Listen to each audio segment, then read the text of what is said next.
মেহেদী হাসান মিরাজ, যাকে গত বিশ্বকাপে বাংলাদেশ রাখেনি, বিশ্বকাপের স্কোয়াডে যাকে রাখা হয়নি, সেই মেহেদী হাসান মিরাজ কিন্তু বাংলাদেশের অন্যতম সেরা ব্যাটসম্যান, এই মুহূর্তে অন্যতম সেরা বোলার, অন্যতম সেরা অলরাউন্ডার। প্রবাবলি বাংলাদেশের এই মুহূর্তে সেরা অলরাউন্ডার মেহেদী হাসান মিরাজ, সেটা নিয়ে হয়তো খুব বেশি তর্ক বিতর্ক হবে না। তো এই মেহেদী হাসান মিরাজ বর্তমানে তার যে ব্যাটিং লাইন আপটা, সেটা কিন্তু আমার মনে হয় আরেকটু এগিয়ে নিয়ে আসা উচিত। পাকিস্তানের বিপক্ষে বাংলাদেশ পাকিস্তানকে হোয়াইট ওয়াশ করেছে, এবং সেই হোয়াইট ওয়াশের যে ম্যাচটা রয়েছে, মানে দুইটা, এই সিরিজে দুইটা ম্যাচ হয়েছে, সেই দুইটা ম্যাচে মেহেদী হাসান মিরাজ ব্যাটিং করেছে 8 নম্বরে।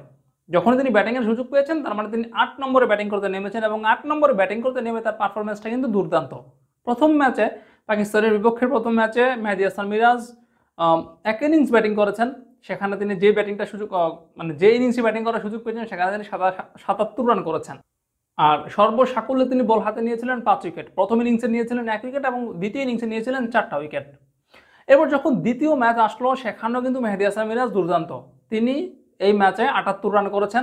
ওই সময়টাতে যখন বাংলাদেশ 26 রানে 6 উইকেটের পতন ঘটে, লিটন কুমার দাসের সঙ্গে একটা দারুণ পার্টনারশিপ তিনি করেছিলেন। লিটন করেছিল সেঞ্চুরি, মেহেদী হাসান মিরাজ করেছিলেন 78 রান। তো সেই ম্যাচটাতে আবার মেহেদী হাসান মিরাজ 5টা উইকেট শিকার করেছেন। সব মিলিয়ে তিনি দুইটা ম্যাচে 10টা উইকেট শিকার করেছেন, এবং এই যে মেহেদী হাসান মিরাজ 77-78 রান করেছেন, এটা কিন্তু 8 নম্বর ব্যাটিং করতে নেমে।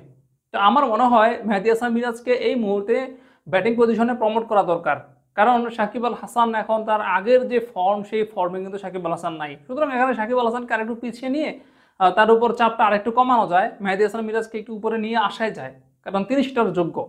আপনিও কি এরকম মনে করেন কিনা সেটা জানাতে পারেন কমেন্টে।